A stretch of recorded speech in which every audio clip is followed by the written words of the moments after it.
Good morning, Coyotes. I'm Jaden Peraza, and welcome back to the weekly breakdown where we fill you in on campus events for the next week.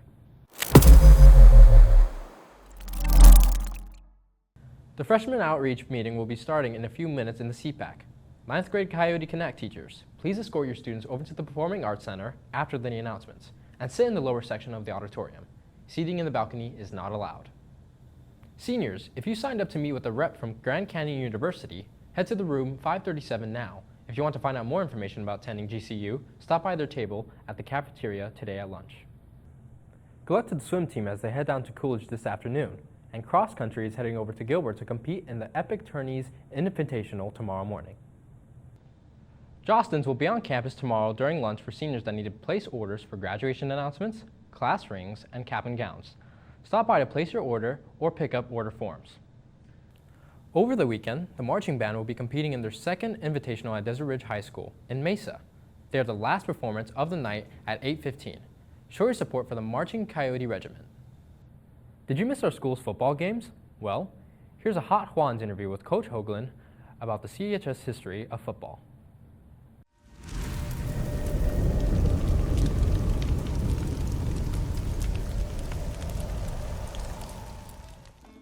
What's up, Coyotes? I'm your host, Hot Juan, and I'm here with Coach Hoagland today, and we're going to test out to see how well he knows the history of the program as well as the current program. And today we're going to be using the sweet and spicy ghost pepper hot sauce.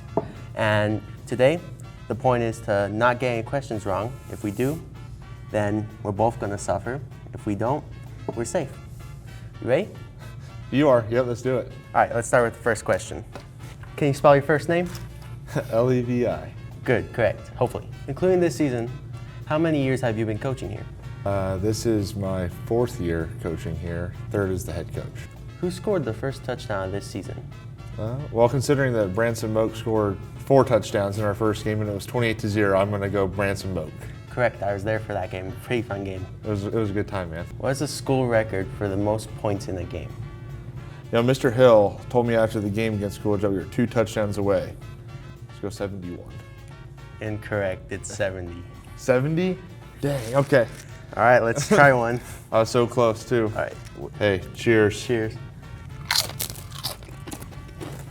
I don't know how to do very well with hot stuff. What is the most points your team has scored this season? Oh, man, I can't remember how many scored against Coolidge. It's 57. Correct. Let's spice things up a little bit. Let's take a chip, and then I'm going to ask you a question about who gets on your nerves the most during practices this season. Okay. Let's do it.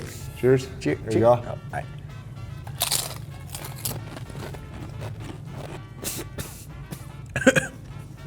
That was a lot more sauce than the first time we did it. Most definitely. Okay. You know, I do coach the offense. That's, you know, I call plays and stuff. And with being the offensive guy, you know, he's the quarterback. He's supposed to know all the plays and everything. So probably can't inhale, you know. He likes having fun at practice. He does a great job for us, but sometimes, you know, he just doesn't know a player. He doesn't know what a receiver's doing or what a running back's doing. That's a lot hotter. He definitely, like, you know, he doesn't know everybody's job. Everyone else, they get to know, you know, I'm just a receiver, I'm just a guard, I'm just a running back, but he has to know what everyone's doing on every single play, and sometimes he doesn't. He just goofs around and he makes a fun time of it because we have a lot of fun together. But yeah, sometimes he gets on the nerves a little bit. You guys are off to a great start this season. Could you tell me what you love most about your team this year? We were really young last year. We had a lot of sophomore starters. Cannon was a freshman. And so what I love is that we have seniors who are really leading those younger guys. And those younger guys from last year are now juniors. And they're kind of stepping up into that role as well. So it's really been cool to see a lot of these kids grow up because this is my 3rd year. And so a lot of these kids were, you know, sophomores, freshmen when I took over. And now they're varsity players. And you can definitely see the growth in what they've been doing. So I love that we've been able to grow as a team and grow as individual players too. You guys are off to a wonderful start this season. I hope you guys have an amazing rest of your season as well. Hopeful for these upcoming games. And thank you for coming out here and eating some chips with me. Hey, you're welcome, man. Thank you. Appreciate it, man. Appreciate you coming out here.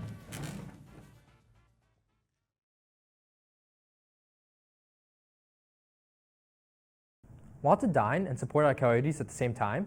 Stuco will be hosting a fundraiser at Culver's from 4 to 8 p.m. on the 21st. Mention Combs when placing your order. If you're in the mood for something sweet, you can support Suco again the very next day at Handel's Homemade Ice Cream on the 22nd. It's officially October, the month of tricks and treats. Cheer will be hosting a trunk or treat to kick off the season. There will be fun games, treats, and a haunted house by Combs Drama. It will be from 6 to 9 p.m. on the 26th in the student parking lot. All right, Coyotes, that's all I have for you guys today. I hope you all had an amazing fall break, and I certainly hope you have an amazing day. This is Jaden Peraza signing out from The Breakdown. Oh, also, teachers, please have your students stand for the pledge and have a moment of silence.